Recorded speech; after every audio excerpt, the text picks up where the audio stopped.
राम पंचायतन करते हैं, ठीक है। तो ये दर्शन है।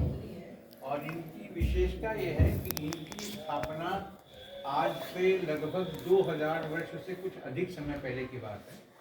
उज्जैन के महाराज विक्रमादित्य हो, जिनसे विक्रम संवत चलता है, हमारे उत्तर भारत में विक्रम संवत, जो कि 2080 चल रहा है, 2000 वर्ष से अधिक का समय है।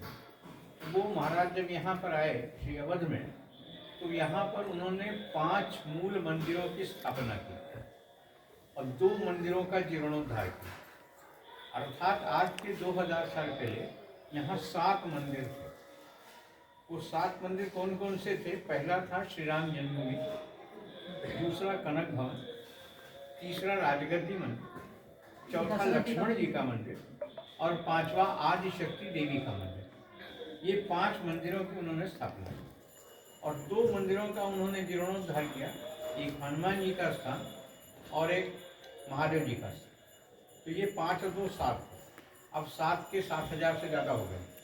हर गली गली में मंदिर हैं, हर एक मंदिर का नामकरण है। तो प्रमुख मंदिर जो 7 थे वो आज भी हैं। इसमें पहला प्रमुख मंदिर राम जन्मभूमि का। तो राम जन्मभूमि का जो मंदिर था, और ये सारे ही मंदिर जो विक्रमादित्य ने स्थापित किए, वो लगभग 1500 वर्ष तक अपने प्राचीन स्वरूप में विद्यमान थे। जब बाबर बादशाह ने यहाँ आक्रमण किया ईस्वी सन 1528 के बाद, उस समय यहाँ जन्मभूमि पर श्यामानंद सरस्वती नाम के एक सिद्ध योगी रहते और उनको ये आभास हुआ कि मुसलमान लोग आक्रमण करेंगे, मंदिर को तोड़ेंगे, मूर्तियों को भंग करेंगे, देवता का अपमान करेंगे, तो कैसे जो है अपने प्रभु की रक्षा की जाए। क्योंकि उस समय परिस्थिति ऐसी थी कि वो अपना प्राण दे करके भी उनकी रक्षा नहीं कर सकते। इसलिए उन्होंने मूर्तियों को सरयू में प्रवाहित किया, सरयू माता को सौंप दिया कि इनकी सुरक्षा आप करिए। कालांतर में जैसा समय काल परिस्थिति होगी वैसा देखा जाए। तो वो विग्रह जो नदी में प्रवाहित किया गया, वो 220 वर्ष नदी में। और जब बाबर बादशाह ने आक्रमण किया तो उनको मंदिर में विग्रह नहीं प्राप्त हुआ, केवल बिल्डिंग मिली और उस बिल्डिंग को ही गिरा करके उन्होंने मस्जिद बनवाई। तो बाबर ने मस्जिद बनवाई, इसलिए उसको बाबरी मस्जिद। परंतु हम लोगों ने, हिंदू समाज ने कभी भी उसे मस्जिद के रूप में स्वीकार नहीं किया। वहाँ पर प्रभु का जन्म हुआ है, अपनी श्रद्धा आस्था भावना ऐसी उस स्थान के लिए रही और इसलिए लड़ते रहे वहाँ उस स्थान के लिए। हथियारों की लड़ाइयों से लड़ी, 500 वर्ष तक लड़े, तमाम सारे हिंदुओं का बलिदान हुआ। और उसके बाद जब देश आजाद हुआ तो कानून का राज्य स्थापित हुआ। फिर हथियारों की लड़ाई का मतलब नहीं रहा, तो फिर कानून की लड़ाई हुई। लोअर कोर्ट से लेकर सुप्रीम कोर्ट का डिसीजन आ गया है, आप सभी लोग जानते हैं। मंदिर का निर्माण हो रहा है, बाकी वाले 22 जनवरी को रामलला जी की वहाँ पुनर्प्रतिष्ठा होगी। तो ये तो रहा वहाँ का स्थिति। अब वो विग्रह जो नदी में प्रवाहित किया गया वो 220 वर्ष नदी में था, 1528 से लेकर के और 1748। फिर 1748 में महाराष्ट्र के रहने वाले एक ब्राह्मण पंडित नरसिम्हा राव जी, वो यहाँ नदी के किनारे रहकर तपस्या करते समय उनको भगवान का दर्शन और आदेश हुआ। नागेशम सन्निधो तत्र इमाम मूर्ति योजय तत्रैव मम सानिध्यम सदा भवतु ते। ये बगल में अभी आप आए होंगे तो आपको महादेव जी का स्थान लगा होगा, नागेश्वर। ये नागों से आवेष्टित हैं, इसलिए नागेश्वर नाग कहे जाते हैं। इनका भी अपना एक इतिहास है। तो उनके पास में स्थापना करो, ऐसा उन्हें आदेश दिया। इसलिए दूसरे दिन स्नान करने के लिए जब वो नदी में गए तो वहाँ पर नदी में उनको ठाकुर जी प्राप्त हुए और वो ला करके, जैसा कि उन्हें आदेश था, नागेश्वर नाथ मंदिर के पीछे यहाँ एक वृक्ष के नीचे उन्होंने मूर्तियों को स्थापित कर दिया। और मूर्तियों को प्राप्त होते समय उनके मुख से पहला शब्द जो निकला कि कालेराम जी मिल गए, कालेराम जी प्राप्त हो गए, ऐसा सबसे पहले वाक्य उनके मुख से निकला। इसलिए उनका नाम कालेराम जी। देखिए, काले गोरे का कोई भेद नहीं, मैंने आपको अभी बताया कि विक्रमादित्य ने जिन 5 मंदिरों की स्थापना की थी, उन 5 मंदिरों की मूर्तियां काले ही पाषाण में थी, क्योंकि संगमरमर पत्थर 500 साल पुराना है। और प्राचीन प्रतिमाएं ही नहीं, आप दक्षिण भारत में आइए, पूरे पूरे मंदिर आपको काले पाषाण, इसलिए काला होना कोई बुराई नहीं। तो ये प्राचीन भी है, तो उन्होंने महाराज ने यहाँ पर स्थापित किया और काले राम जी नामकरण हो गया। वैसे इनका प्राचीन नाम विष्णु हरि, जब ये श्री राम जन्मभूमि पर थे तो ये विष्णु हरि नाम से पूछे,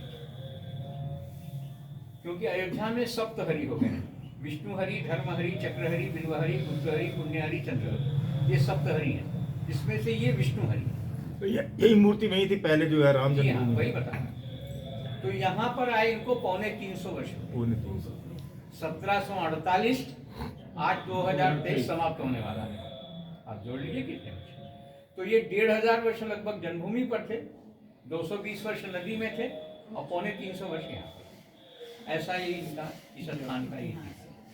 और ये हनुमान जी, अंदर में हनुमान जी हैं, भगवान की चरण के नीचे हनुमान जी हैं, लेकिन उनका दर्शन वर्ष में केवल 2 दिन होता है।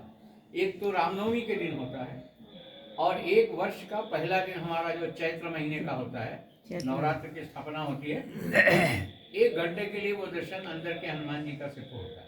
बाकी नित्य दर्शन ये हनुमान जी का है। वो हनुमान जी कहाँ है? वो अंदर भगवान के चरण के नीचे श्रृंगार में है, वो दर्शन नहीं होता। अच्छा। तो ये हनुमान जी, और यह भी देखिए दुर्लभ दर्शन है। आपने आज तक बहुत जगह हनुमान जी का दर्शन किया होगा, लेकिन इस रूप में हनुमान जी का आपको शायद ही कहीं दर्शन हुआ हो या हो, क्योंकि इनकी विशेषता यह है कि ये दक्षिणाभिमुख है पहली बार।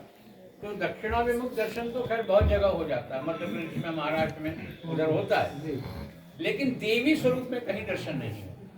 और यहाँ ये देवी के रूप में, काली माता के स्वरूप में, ये इनकी विशेषता है। और ये स्वरूप इन्होंने पाताल में जाकर धारण किया। राम रावण युद्ध जब हुआ उस समय अहिरावण पाताल का राजा था, वो राम लक्ष्मण को चुरा करके ले गया और वहां उनकी बलि देने वाला था। गोस्वामी तुलसीदास जी ने हनुमानाष्टक लिखा है, आप लोगों ने पढ़ा होगा। उसमें एक छंद है कि बंधु समेत जब अहिरामन लय रघुनाथ पताल सिधारो, और देवी पूजी बलि विधि सो बलि देव समय मंत्र विचारो, जाय सहाय भयो तबहि अहिरावण सैन्य समेत सहारो, अको नहीं जानत है जगत संकट मोचन नाम तिहारो। तो बंधु समेत, बंधु का मतलब लक्ष्मण जी के समेत अहिरावण पताल सिधारो, कहाँ ले गया? पाताल में ले गया। और पाताल में ले जाकर के क्या करने वाला था? देवी पूज, अपने देवी उसकी कुल देवी थी, तो देवी की पूजा करके वहां बलि दे, उनकी बलि देने वाला, किसकी? राम और लक्ष्मण बलि देगा। तो वहां पर कोई पहुंचा नहीं, केवल हनुमान जी पहुंचे, कोई नहीं पहुंचा। और उस हनुमान जी जब वहां पहुंचे, हनुमान जी ने जब वहां देखा तो उन्होंने तत्काल देवी रूप धारण कर लिया और देवी जी से कहा कि आज मेरे प्रभु का कार्य है, इसलिए आज आप विश्राम करिए। और उन्होंने सारा बलि पदार्थ ग्रहण किया। अहिरावण को लगा कि आज देवी प्रसन्न हो गई है, बोल रही है, भक्षण भी कर रही है, हमारा कार्य सिद्ध हो जाएगा। पूजा अर्चा करने के बाद उसने राम लक्ष्मण को खड़ा किया, खड्ग निकाली और कहा कि हम आपका यही शिरच्छेद कर देते हैं और यहीं पर राम रावण युद्ध समाप्त कर देते। परंतु एक पद्धति है कि जब किसी को मृत्युदंड दिया जाता है तो उसकी अंतिम इच्छा पूछी जाती है। उसने प्रभु से कहा कि आपकी कोई इच्छा हो, किसी से मिलना जुलना हो, वो बता दीजिए, उतना पूरा कर देंगे। तो प्रभु ने वहां किसी का स्मरण नहीं किया, कौशल्या माता का स्मरण नहीं किया, सीता माता का भी स्मरण नहीं किया, भरत जैसे भाई का भी स्मरण नहीं किया। उन्होंने कहा हनुमान जी से मिलने की इच्छा है। अब हनुमान जी को कहीं से आना तो था नहीं, वो तो हाजिर थे। और ये शब्द सुन करके उनसे रहा नहीं गया, रोमांच हो गया उन्हें कि ऐसे समय में प्रभु मेरा स्मरण कर रहे हैं। इसलिए उन्होंने क्षण मात्र का विलंब न करते हुए वहीं के वहीं जो स्वरूप धारण किया था, तत्काल उसी स्वरूप में अपने बाएं पैर से कुचल करके उसका वध कर दिया उन्होंने। इसलिए इनके बाएं चरण के नीचे अहिरावण है और इनके कमर में कटार है, गदा नहीं है हाथ में, और नेत्र भगवान की चरण की तरफ लगे। इसलिए कहा जाता है कि बीच के दर्शन से मना किया जाता है, आप इस तरफ से दर्शन करिए या उस तरफ। तो इसलिए इनके बाएं चरण के नीचे है रावण। और गोस्वामी जी ने लिखा भी है कि बाएं भुजा असुर दल मारे, दाहिने भुजा संत जन मारे। तो हनुमान जी के बाएं हाथ में ही गदा भी रहती है और बाएं चरण से ही वो शत्रु पर प्रहार करते हैं। इसलिए उस स्वरूप का ये दर्शन है। अहिरावण का वध करते समय पाताल में जो स्वरूप धारण किया था उस रूप का ये दर्शन है। और ये दर्शन आपको शायद ही कहीं प्राप्त हो, ऐसा इसका इतिहास। अंदर में वहां लोग परिक्रमा करते हैं, उसके अंदर 13 अक्षर का मंत्र है, श्री राम जय राम जय जय राम। ये 15 करोड़ संख्या में हाथ से लिख करके उसके अंदर स्थापित किया गया। उसके साथ चारों वेद, 18 पुराण है, 108 उपनिषद है, गीता है, भागवत है, रामायण है, ये सारे धर्मग्रंथ हैं। उसकी नित्य परिक्रमा होती है। इस मंदिर की परिक्रमा भी वर्ष में केवल 2 ही दिन होती है, एक कार्तिक में नवमी को, कार्तिक की एकादशी को। जिस दिन यहाँ अयोध्या में 14 कोस और 5 कोस की परिक्रमा होती है, तो केवल परिक्रमा के दिन ही इस मंदिर की परिक्रमा होती है। और जो भक्त वहाँ नहीं जा पाते हैं वो इस मंदिर की परिक्रमा करके उन्हें 14 कोस और 5 कोस की परिक्रमा का पुण्य लाभ प्राप्त होता है। ऐसा ही इस स्थान का महत्व है। अब आप लोग दर्शन करिए, अंदर में राम नाम की परिक्रमा करिए, प्रणामित लेकर के आपका जो कार्यक्रम हो। जय श्री राम।